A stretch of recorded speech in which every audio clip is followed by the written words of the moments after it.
Last year, I held a workshop at the University of Zurich during the Sustainability Week called Broken People Create a Broken World. That was the motto of something that I've discovered in the last couple of years. Broken people create a broken world. This was a thought looking at the world we're living in, also looking at our classical music industry and everything that's wrong, what's going on, and asking myself, why aren't we able to change? Why can't we change that? Well, in today's episode, it's all about finding out what's really going on.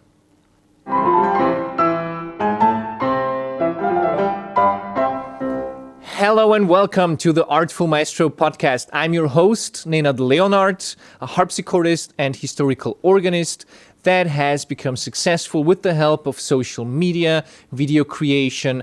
Now, I'm here to help you and other classical musicians do the same, how to find your voice, how to reach your audience, how to get more concerts, get paid better, and just have an awesome, fulfilled, happy life as a musician. So here we are talking about the things that matter to us, and today it's going to be specifically about not maybe necessarily what's really going wrong with the classical music industry, but why. Why is it that we are kind of effed up? Why is it that the system has been broken for so long, and yet nobody seems to be able to fix it? It's been the same thing over and over and over again, and asking colleagues, talking to my clients, talking to some other people in the industry, very few of them feel like it's getting better. In fact, most people feel like it's getting worse, although objectively looked at things, some are a little bit better. So we're going to deep dive today and find out what's going on there. Before we do that, quick sponsorship. If you like the podcast, if you want to support the podcast, thank you very much. Your support means a lot to me. It helps me to create more content like this. It helps me to help people all around the world. Thank you for your support. Thank you for making it able for me to continue. And you can go onto the Artful shop. This artful.shop link is down in the description. And you can buy some merchandise for yourself, for other friends of yours that's music related, and that is supporting the podcast. Or you can also consider creating a donation directly and supporting the podcast as well. When you are there at the checkout in the Artful shop, you can give in the code ARTFUL5 and get an actual 5% off your whole order.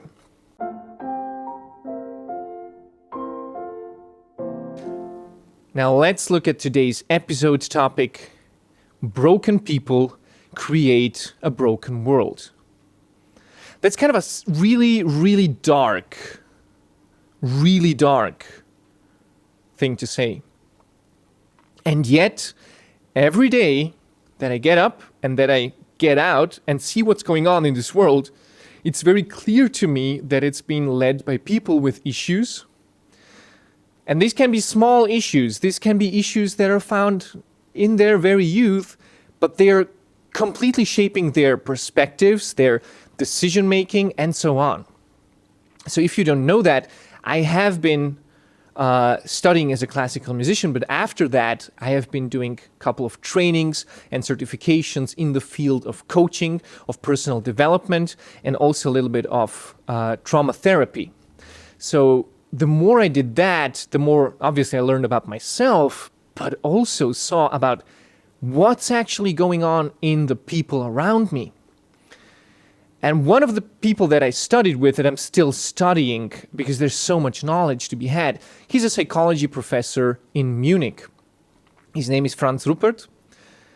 But that's not as important as what he discovered. He actually started to be a corporate psychologist in the early days of his career. So he worked with corporations, with firms, and when they had like a dispute, when they had some kind of issue going on there, that's where he went in and kind of tried to solve the conflict. Now, the interesting thing is, whenever they had a dispute and he was solving the conflict, he saw, wait a minute, this is not really about the thing that's happening here. This is not really about the conflict. This is about something else. And that is rooted in the family or the families of the people in question in that conflict. So soon thereafter, he shifted his focus onto family psychology because he said, well, if we fix family psychology, we won't have any problems with corporate psychology because people are going to be fixed already, right? So he started doing that. And then people came to him, and then he started working with them, and then he noticed, oh, it looks like it's a family problem, but it actually isn't. There's something behind this, and that is trauma psychology. So that's like a level deeper. And then he started doing trauma psychology. Because when you understand trauma psychology, then you kind of can, quote unquote, fix people so they don't have family problems anymore. So you don't have to do family psychology because obviously it's obsolete. And also then the corporate psychology is obsolete. You don't have to go and fix some conflicts. So he started to do trauma stuff. And there it's where it's become really interesting. And also where I first read a book of him, where he kind of put everything together, like all of our personality traits, they're connected with certain kind of trauma that we have lived through as people, as kids. Most of them are as kids, and apparently especially the ones are strongest while we are not yet born, so while our mom is pregnant with us, and during the first year on the world, like first year after being born. And if you think about it, that is also like the time where we're most impressionable. Like human beings are born too early, looked at it biologically, because we have such a large head because of our large brains that we kind of have to come out early so that we can fit through the birth canal. So that's why when you see it animals, when they're born, they are usually ready and they can jump up and just run away. You know, like a gazelle in the wild. If a predator is there, the baby needs to be able to just jump away and be ready, right? With us humans, we take a long time till we are even able to walk. Okay, so we're very helpless during that time, and this was also one of the reasons that you can then understand why this trauma is happening.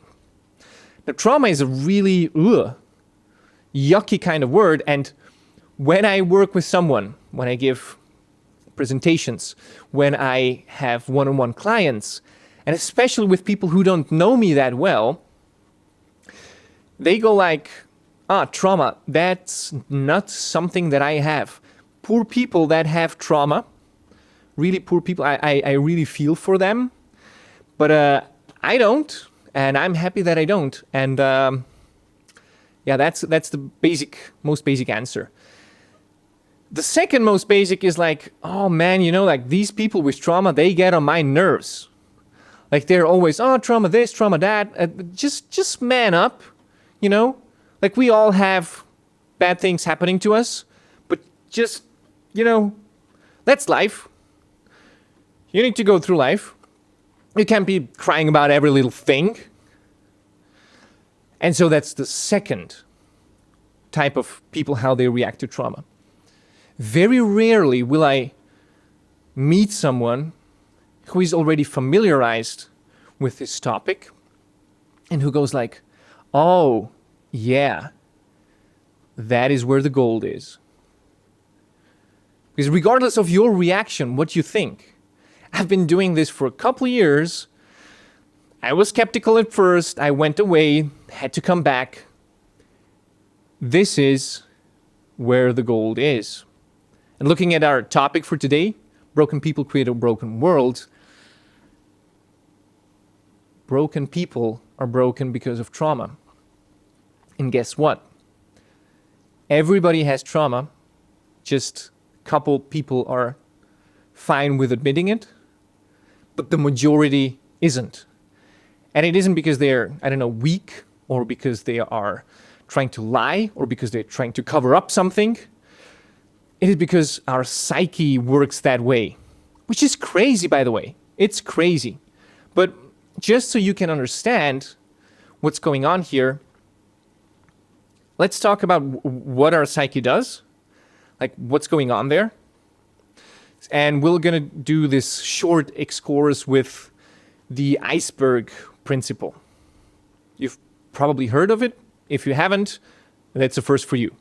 So our psyche is made to assess the reality around us, so that everything that we pick up with our senses, it's kind of filtered through our psyche, so we can make sense of our surroundings, and that we can ensure our survival and the survival of our species as human beings. That's the basis of it. So when we are going through the day, there is so many things happening around us. There's so much information coming our way. There's so many different people, different things happening, just so much. And we cannot process all of that. So what does our body do? Like the brain, the sensory regulations, we just focus on one thing at a time. You certainly know when you play an instrument how difficult it can be to focus at several things at a time. And you kind of have to practice them over and over and over again so that they kind of become unconscious. And that is when you can kind of take care of multitasking and of several things, because you've trained them so much that they have become partly unconscious. That's the key to understanding our psyche. Our consciousness, like our awareness of things, that's very, very few percent that we can process during the day. Of all the things happening to us and everything that we're doing, like the sensory regulations, everything that's going on, at tops, we're at 10% registering what's happening. And 90%, that is all outside of our awareness. Take this as an example. What did you have for breakfast today? Just a moment ago, before I asked this question, you weren't thinking about that.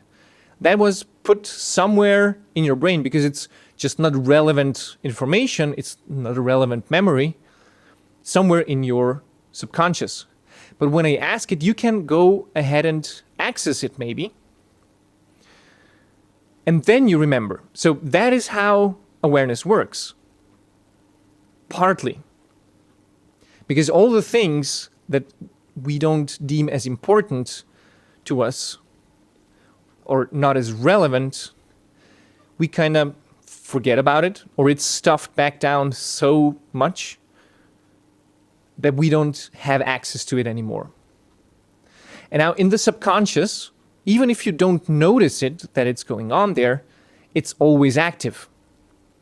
It's always doing something whenever you're moving, whenever you are processing, whenever you are with other people.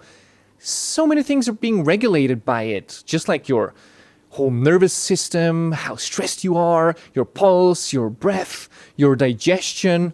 Everything is kind of regulated by all these kind of mechanisms that we don't have necessarily access to. There's people who can train for years to be able to regulate their heartbeat so they can make it go quicker or slower, which I think is really cool and shows us sometimes how huge this barrier is in between the conscious and subconscious thinking, processing that we have. Now, as I've said, something that is in the subconscious, maybe it's not in your mind, but it's still there. And especially in terms of memories, it is still active. It, especially in terms of experiences, it is still active. And also especially in terms of trauma, it is still active. So what do you mean by that?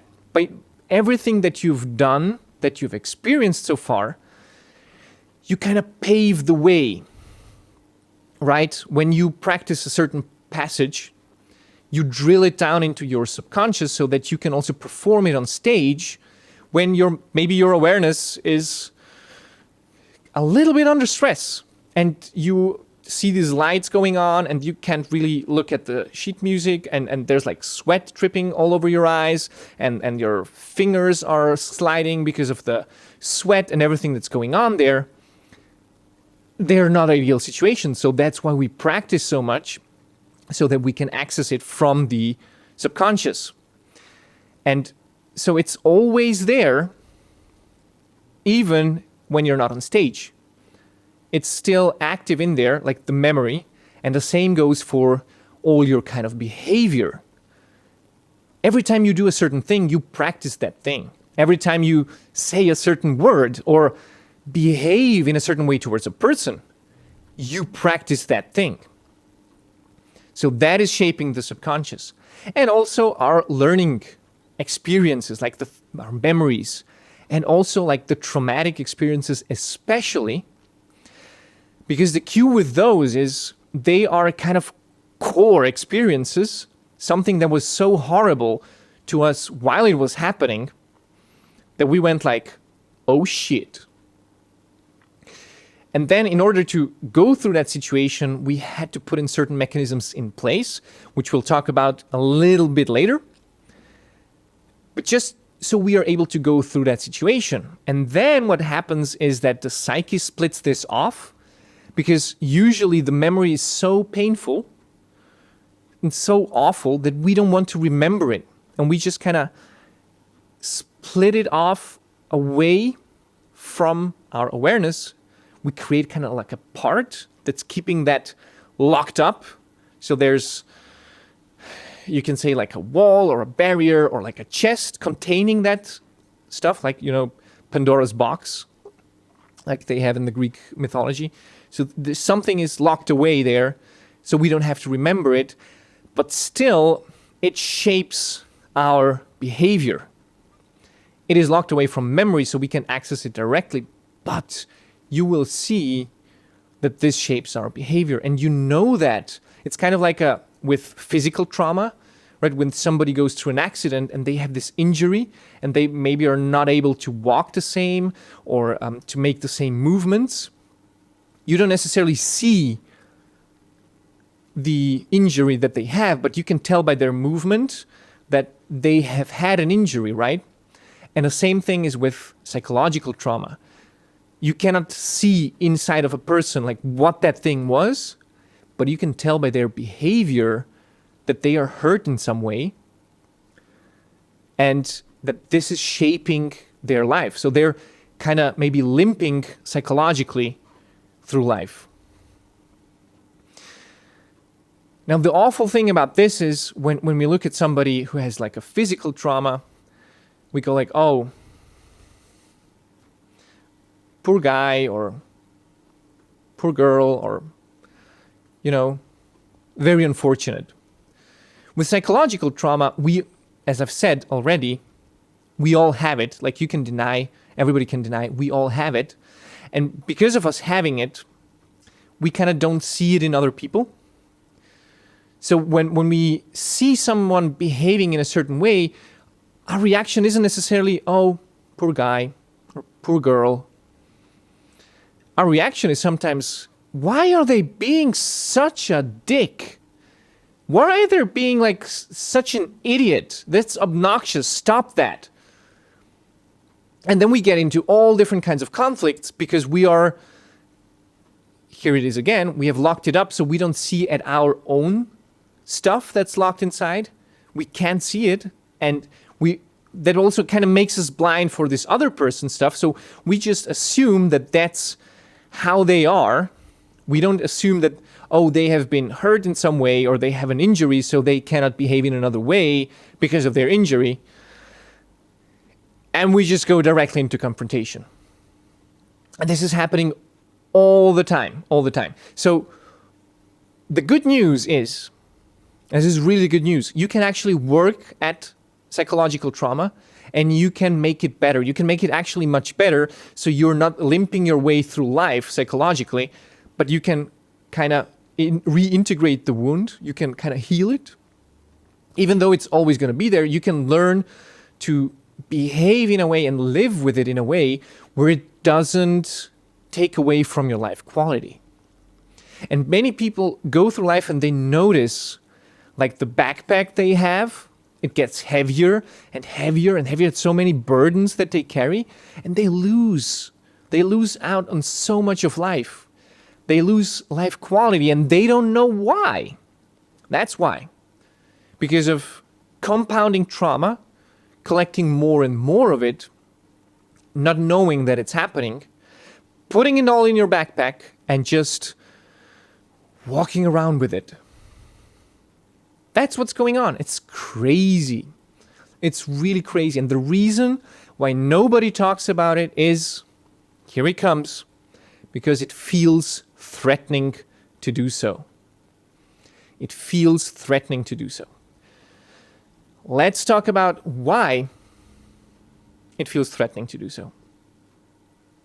Because once we have a trauma happen to us, by definition, it's something that is so overwhelming that our body and our psyche can't handle it in the moment. So we kind of need to create some kind of coping mechanism that we can live through this situation. We have to cope with it in order to survive. And that's why it's called a survival mechanism. So once a trauma happens, the memory of the trauma gets locked away usually, and then you have this survival mechanism come into place that is going to protect you to never ever come in that situation again. The absurdity of the thing is that situation was maybe an exception and it's not going to happen. Like, it already happened in the past, but the survival mechanism doesn't know that. It's not living in the past or future or present. Like, it's not aware of these things. The function of the psyche of the survival mechanism is just like, prevent that from happening. Prevent that from happening. And while you have that mechanism of prevent that from happening, you are not able to really remember of what happened. You can't access that memory because you're actively trying to prevent it from happening. Actively trying to prevent it from happening. So there's like this circle that goes on, and that's what's burning energy. Now, as an example for what's going on, you think maybe now, oh, but there are horrible things, like what don't I remember? It can be very, very mundane things for us as grown-ups, but at the perspective of a child, they are kind of really horrible. And let's just look at a quick example. You probably remember that I said, well, most of these things happen while we are still not born, like in the belly of the mom, and then in the first year after being born. So let's say when we're born, actually, or when we're a toddler and a small baby and all that, we are extremely reliant on our parents. Like, we know we have no power. We have no skills. We cannot fend for ourselves. So if we lose our parents, we are going to die. Like, you know that as a baby. You know that as a toddler. So let's say you go shopping with your parents and you get lost in the supermarket. Like, you just walk down a couple aisles and you can't find mom anymore. And you go maybe look a little bit for mom, or you just kind of stop and freeze and start panicking and start crying. Because in your world as a child, all you see is just like there. You have no concept that there's like a shop and mom is there and she's going to come and take care of you. Like, when you're really, really little and you don't see your mommy and she's gone, you don't hear her, you try to find her and she's not there, that's so traumatic. Because there's actual fear of surviving being lived through you as a child. So what's going on there? What is going on there? From the perspective of a grown-up, not much. I mean, the child is right there. I can do like 3 steps and then I see it and it's fine. But for the child, it's really, really, really bad. And what might happen after that, like the trauma is created, and then the child thinks, okay, I can never leave my mommy out of sight because I can lose mommy. I don't want to lose mommy. Like I'm going to be afraid. So then they have this survival mechanism inside of them that's kind of preventing from losing mommy, right? And that part is always trying to look at what's mommy doing? What's going on there? What's just to have like a space in the brain that's always reserved for keeping mommy around. And then these people grow up, they get into relationships, they get into partnerships, and that's where the magic kind of starts to happen, because this survival mechanism is still going on. But then, because mommy is not around there, but you have like a partner, and you really, really like and love your partner, then you kind of this survival mechanism latches onto the partner and goes like, I need to take care of them. I need to make sure that they're always around. I need to make sure that they're always around. And that's why you get things like anxious attachment, why you get things like afraid to lose someone. And this is, again, not rational. Like you can have a partner that's being completely faithful to you and it's being really, really, really nice. And that's kind of around all the time that they can be around. But if you have this kind of anxious attachment that is going back to your earliest childhood days, where once you lost mommy in the supermarket, you're never going to leave that alone. And I don't know if you've seen like these clips online. There's a lot of people making fun of stuff like that happening. I know I watched a clip of the stand-up comedian Matt Rife, where he was talking about talking with the audience, and there was like a woman and her partner, and then she said like, yeah, like I'm afraid that he's gonna cheat, and then that he's going to like I dream about that, and so on. And he's like right next to her and seems like a cool dude. Like I don't know if that's gonna happen or not, but it was just very interesting to see like a person making up their own story that is not based on facts, but that is based on what they have gone through as a kid. And now this is one story that can shape somebody's life. Can you imagine how many of these we have? And how many of these we had to go through growing up? And there's so many repressed memories, stuff that's pulled back. Again, the lower your life quality, the better a sign it is that you are having some kind of trauma that wants to get looked at. The lower your quality of life, the more survival mechanisms you kind of have in place from preventing you from happening that thing ever again. Do you know what like my trauma was? Like I had a pretty bad one during studies that kind of made me so nervous for I don't know how many performances after that. I was in my second year of studies. I was studying with a piano professor that like took only the best of the students. So there was really high pressure on performing. And then I performed. I was asked by another professor to accompany with him the choir of the students for Rossini Petimus Solennel. And I said, yeah, that's cool. So I put in a lot of work and I practiced that because I was playing with the professor. All the students were there in the choir. Like they were, I think, even a year above me. Maybe that was even in the first year of studies. I don't remember. But I know them being a year above me. And I really wanted to make a good impression. And I felt pretty good in the rehearsals. Like they were stressful, obviously, but I felt pretty good. And then came the night of the performance, and in one of the pieces they start with both piano chord doing like a loud F major chord, and then whatever like the conductor did, I obviously misunderstood him because I played a quarter before the other pianist played, and I actually died inside.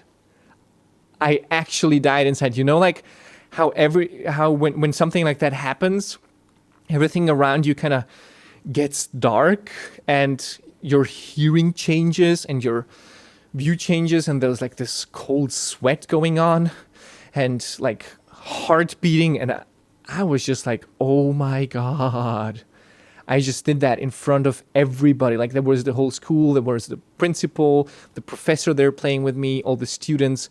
And it was so embarrassing, like a normal F major chord, full fortissimo, one quarter note to light, because I just didn't read the movement of the conductor correctly. Oh man, did I feel bad. And the reaction of the people wasn't even that bad, but I didn't understand it. Like they were like, oh yeah, it's fine. Or there was maybe like one comment or two, but inside of my mind, I felt like everybody of them is like laughing at me. Everybody of them like thinks that I'm a horrible person, that I'm unprepared, that I'm this, that I'm that. And that was really, really, really bad. And not just bad with that, but then I got extremely scared of performing with other musicians in front. And so like even when I started doing harpsichord, that got even worse, because you know, like harpsichord is super clear. You cannot start like a string instrument, do like a very soft attack. Like when you get to the attack, you're super there, like a piano, but just super there. And I was really, really, really having issues with beginning with people on time. So I tended to always be late because I never wanted to be too early. You see how that works? Like this horrible experience that I had, that for me was horrible because of what all I thought is going in my brain, what they will say of me and what they will think of me. And maybe, you know, it wasn't about that experience at all. Maybe that was kind of, and I like that's what I think, but I don't remember the original experience. It's probably been something when I was really very little and I did something that wasn't good, quote unquote, or that wasn't acceptable. And then I got scolded by my parents, or maybe they were very harsh, or maybe they were some loud words like, don't do that. And as a kid, I would be completely scared and I would feel like, oh no, I'm not loved by my parents. I did something wrong. And now I lost the love, and if they don't love me, maybe they will stop taking care of me. And again, like the survival feels threatened. Again, like looking objectively, playing a chord as a student, first or second grade student, too early in a performance that otherwise went pretty well, I don't think that's a big deal. I really don't think that's a big deal, objectively speaking. Like, yeah, it's not the greatest, but it can happen. But why did I feel so awful after it? Do you have some stories that you find relatable to those? Because if you have, I'm really curious to hear that. It's also very liberating to talk about them. You know, that's also why I'm sharing, because we have so many moments like this as classical musicians, and then we feel like we have to hide.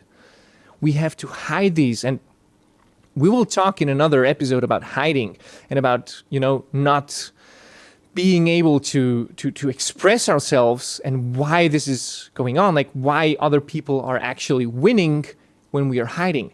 We'll do that another time. But for now, if that's any inspiration to you, please share your story, your most embarrassing story or traumatizing story on stage. Or I've had a couple of these. I've had my iPad crash. I have had, like, just recently in a church service where I played early in the morning, everything was dark. I had like the book with the songs. It wasn't fixed properly on the piano. It just crashed up upon me. Now, today I react differently when these things happen. And honestly, for whoever is a professional knows they happen. People who are struggling to get into the professional level or who don't know, they are kind of being held back by these experiences. They feel like, oh, if it happens to me, then I am too bad. And that is one part of the gatekeeping, right? The gatekeeping that they don't want you to succeed. because they feel like there's going to be less space for everyone. So let's keep the quote unquote unprofessionals out there, right? Well, if they feel like you're unprofessional, that's one thing. But to kind of terrorize people with laughing at them or not talking about one's own mistakes and not owning them, that's a very different thing. I've been to so many concerts that were really bombing, like really, really bad, of people with very famous names. And I have to say, it's not that they necessarily play better.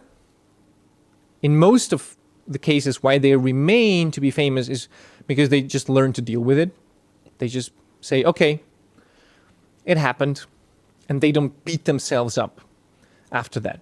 Now, it's, again, not a recipe for don't just go out and play badly and feel good about yourself. That's not the idea.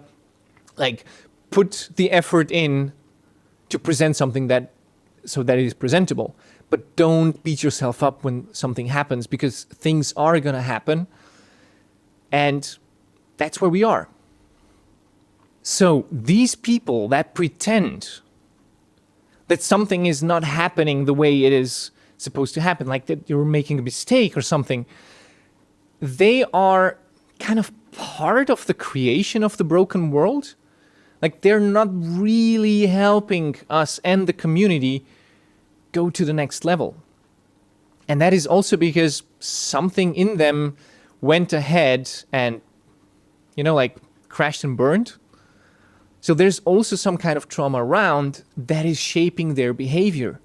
And as I did like the example with myself, like being anxious and playing till late, or with people then being anxiously attached when they lost mommy when they were little, so many behaviors that we have that they are shaping who we are today. And people in power and people who get to like decide where the industry goes, where the economics go, what the politics are doing, like all of that stuff. Here's the news. They have issues, and they have a lot of issues, and they're not looking at their issues.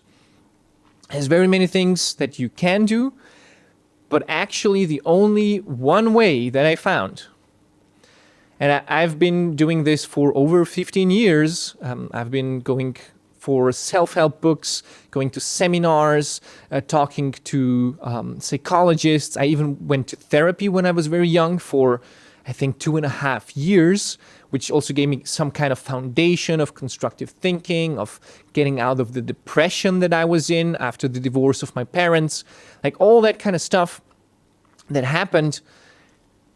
I kind of feel like has brought me to the realization of today that I don't need to take care of very much except for that trauma. Like, when I start taking care of the trauma, everything else falls into place. When I'm actually able to face who I am as a person, what shaped me, and this takes courage. So you cannot go and just decide that you're going to get rid of trauma and it's going to happen. It's kind of a loving relationship with your psyche, so that you allow yourself the time so that you can actually integrate these parts, because it's going to be like an onion, the layers, the reference.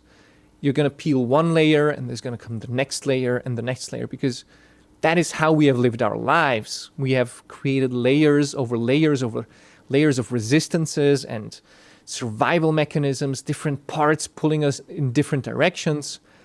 And if you want to be free of that, and also if you want to be free of creating broken things because you are broken inside, nobody ever created something good if they inside weren't good to begin with. Sometimes it happens that you have something kind of good come out of something that maybe had like not the best intentions, but since this thing is out of our awareness and we cannot see it, like there's active mechanisms inside of us preventing us from seeing that thing, you can't really create something that's good. You can't really go out and create something that is going to be of mutual benefit in the end, because you're not able to see it yourself. You're not able to see all the aspects because you have these blind spots. And this is a very, very deep topic. So I've been thinking about, should I put this into Artful Maestro? Should I work with musicians specifically on this? And while I do work with musicians and with other people, so I have a certification in this certain kind of trauma therapy, which is called IOPT, and I do that on a regular basis, I find that it's not the place for Artful Maestro, because again, there's some people that want to look at it, and there's some people that are really interested in fixing, like creating this awesome foundation that they can build everything up upon it. And then there's people who just maybe feel already okay with what they are and what they're doing and just want to improve on certain aspects. Now, that is why Artful Maestro will still be focused on like the lighter themes of self-development, of music marketing, of business ideas, how to create your career, how to get more concerts, how to get more money by doing the thing that you love. And I will be creating a new podcast, which is going to be a new brand, and it's called Exaltify Me.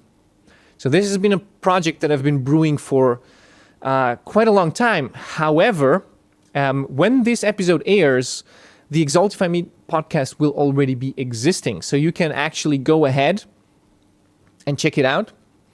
And if you're interested in these more in-depth themes, we are going to go to the basics, the absolute basics of what creates our identity as humans, what makes us tick, how we can let go of all the things that are holding us back, all of the resistances, work with trauma, work with our shadow, the things that we don't really love to talk about.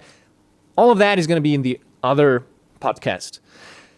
This just as a little bit of a teaser and also a little bit of a foundation so that you know what's going on, that you've heard of it, because the research on these topics is really still quite fresh. There's very much to know. There's a lot of it to understand. And again, I've been doing working directly with trauma over 6 years, and I'm still feeling like I'm at the surface of it. So, all things considered, I think it's a great start for you to just understand what's going on there. And if you're interested, go check out Exaltify Me podcast. I might put the link down below. If I didn't, just shoot me a comment, shoot me a message, and also tell me, what did you think of this episode? Tell me about your experience. Write it down now. I'm really, really happy for every kind of feedback, because this is what gets me going. This is what helps me create more content, and to go even more in depth and maybe do a live event or two, see what other musicians are up to. Go ahead and join the Artful Maestro Inner Circle if you haven't done that already. You get access for free, although you have to apply to sign up.